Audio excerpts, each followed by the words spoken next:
12 жасқа толған балаларға арналған ақпараттық өнім.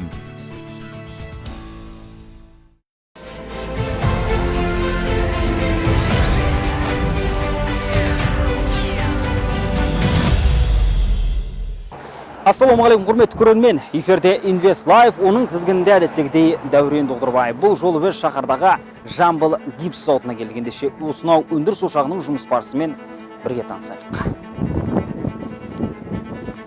Негізінен Жамбыл гипс зауыты 1960 жылы құрылған. Содан бері кәсіпорын табысты әрі тоқтаусыз жұмыс істеп келеді. 2018 жылы зауыт өндірісінің ауқымы кеңейіп, тағы бір зауыт іске қосылған. Ол өңірдегі үдемелі индустриалды инновациялық даму бағдарламасы аясында жүзеге асырылған.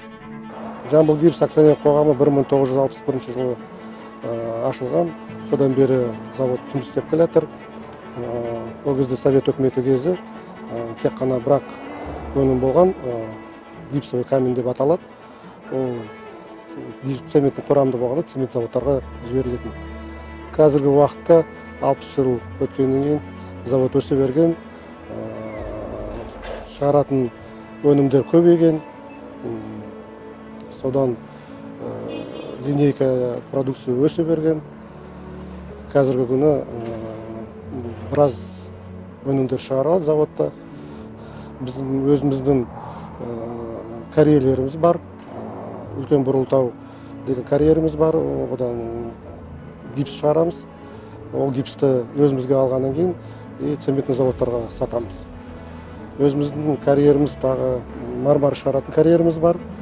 Ол да осы сухой сместерінің құрамында бар. Оны ешкімге сатпаймыз, өзіміз спутчиный перлит деген өзіміз шығарамыз. Еліміз бойынша ірі зауыттардың бірі болып саналатын кәсіпорында құрылысқа қатысты 12 қоспа мен бірнеше гипс тақтайшасы шығарылады. Бас аяғы бұл жерде 20 түрлі өнім өндіріледі. Алдымыздағы завод 2017 жылы қосылған. Бұл заводтың ішінде 4 цех бар. 4 цехтың ішінде гипс шығаратын цех, екіншісі перлит шығаратын цех, мармар шығаратын цех бар. Бәрі бір-біріне қосылып, төртінші продукт шығады. Сухие строительные смеси деп аталатын. Сухой строительной смесіндегі штукатурный, выравнивающий, шпаклевка, наливной пол, клей, кафельный сондай заттар шығарылады. Завод 2 сменмен жұмыс жасайды. Әр смена жұмысшыларды автобуспен жеткізіп, жұмыстан алып кетеді. Әр смена. Мұндағы бір ерекшелік өндіріс ошағы шикізатты өндіруден бастап, дайын өнімге дейін өздері шығарады. Жылдық қуаттылығы 300 мың тонна. Мына артында көріп отқан тас, гипсовый тас. Осы гипстің тасы біздің өзіміздің карьеріміз бар. Площадьіне бір 15-20 километр. Сояқтан келеді. Фракция бағана 10 сантиметрге дейін келеді фракция. Соны біз 1 сантиметрге дейін мына дробилкада үгітеміз. Содан сол гипсті ары қарай пісіріп, бағанағы қоспа өнімдеріне қосамыз. Күніне где-то бір примерно 400 тоннадай тас алып келеді бізге. Айына санайтын болсаңыз, 22 күн рабочий күніміз бар. 400-ге бүйтсеңіз, где-то бір 10 мың тас айына үгітеміз осы гипс тасты. Бағанағы ояқта 3 учаскіміз бар. Сол 3 учаскада бағана өзіміздің сояқта дробилкамыз бар, техникамыз бар. Техникамыз подрядный техника, то есть таситын КамАЗдар, самосвалдар ол наемный. Бағана экскаватор, бульдозер өзімізгі. Ояқта өзі бағана 2 сменмен істейді. Күндізгі смен бар, потом кешкі смен бар.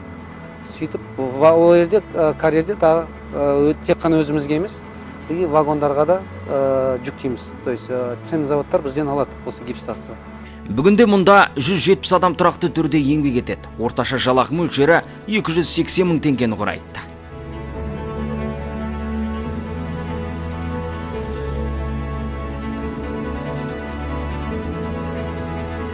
Жамбыл гипста 12 жыл болды істеп жүргенімге. Өнімдер шығазамыз, біз мына проф гипс деген, мына гипс деген анақаларын продукцияларын шығазамыз. Строительный продукция. Әдемілеп ораймыз, қап кигіземіз. Аха. Күнделікті осында нешеуін қаптайсыздар? күнделікті 190 қаптаймыз, 190 поддон қаптаймыз. 2 линия жүрет, солдан бияқ аппарат қоямыз биядан ор, кейін қапқа кигізіп әдемілеп шығазамыз ақы. Қазір енді аппарат алып кеп жұмысым жақсы істеді. Қолымызда печать тұрады, қазір аппарат тұрады, печать. Кішкене мына аппаратты қойып берді бізге, Құдайға шүкір, Сенгабен келіп, соларыны қойғаннан кішкене жеңіл болып қалды. Ручной орардық. Қол білем орардық бұрын. Қазір енді аппаратлар алып кеп жұмысымызды жеңілдетіп қойды. Отандық өнім еліміздің түкпір-түкпіріне барады, тіпті алыс жақын шетелдерге. Атап өтер болсақ, біздің өнім Өзбекстан, Қырғызстан мемлекеттерінде саудаланып жатыр. Қазір Тәжікстанмен арнайы келісімшарт жүргізілу үстінде екен. Жақын арада бұл мемлекетке де жергілікті өнім барады. Мен төбеден фасовкада тұрам, қаптаймын. Сол қапты екінші линияда мынау балалар күтіп алды, мынау поддонға жинайды. Бұл заводта істеп келе жатқаныма 22 жыл болды. Бұл компания барлық немен қамтамасыз етіп жатыр, формамен, қыстық, жаздық киімдер береді, столовый бар, одан кейін жағы көлікпен не қылады, қамтамасыз етеді, автобустар бар. Екісімен де жұмыс істейміз.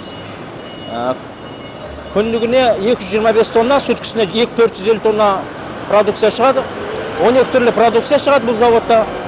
Осыға құрылысқа барлық не жиналған керек заттар.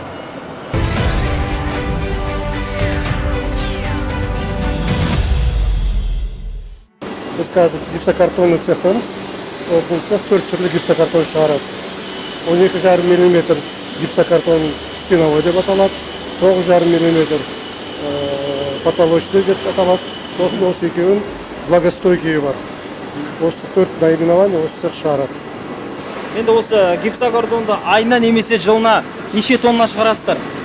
Бұл цехтар влагостойкие бәрі жағадан шығарыватырмыз, қанша болатын точно білмейміз. Енді күніне 10 мыңнан аса квадрат жасап жатырмыз.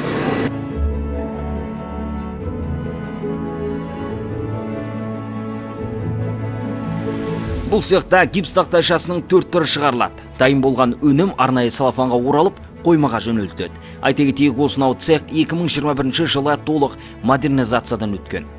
Бастауы қағаздан басталады негізі, одан кейін смес, гипсіміз бар, крахмал қосамыз, мысалы. Айта берсе химиялар көп. Химиялар негізі шетелден келеді, өзімізден, Қазақстаннан келеді, әр жерден келеді. Өзіміз бәрін қосып, несін шығарып.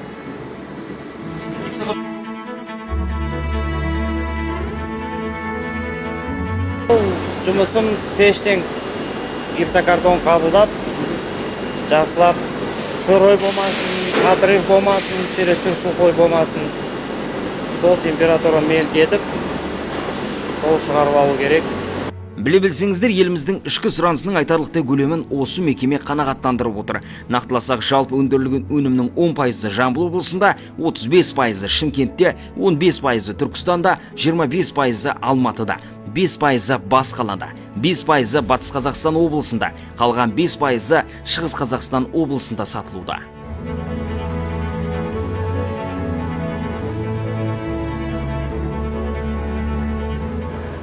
Күнделікті жұмыс осындай, енді отгрузка болады, цехтан келген дүниелерді осында складқа жинаймыз, ал сыртқа кететіндер Алматыға болмаса Шымкентке кететіндер болатын болса, оларды уже бөлек КамАЗдарға салып жібереміз. Жұмыс оңай, жақсы. Енді әр кезде әр қалай болады, ол продажаға байланысты, бірақ күніне 15 КамАЗдан кемі болмайды негізі. 15 фурадан ол тоннажбен есептегенде әр неге 19-да 5 тонна кетеді, почти 20 тоннаға есептей берсеңіздер, 200-250 тонна кетеді ғой күніне.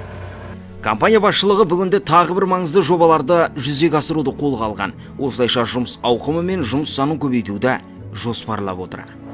2020 жылы август айында Жамбыл гипс акционер қоғамының главный акционері француздың компаниясы болды. Сенгабен деген. Сенгабен компаниясы біраз инвестиция жасады заводқа, жаңа техника алынды, жаңа заводтар соғылды, сол модернизациясы өтті. қазіргі уақытта сол басшыларымыз әлі күнге шейін инвестицияны тарту мәселесін не қылып жатыр. Өзіміздің банкілермен келісім шарттар барайын деп жатыр. Ол инвестицияны алса, кредитті алса, сол кезде жаңадан продукция шығарамыз, линейкамыз көп болады, жұмыс орны ашылады.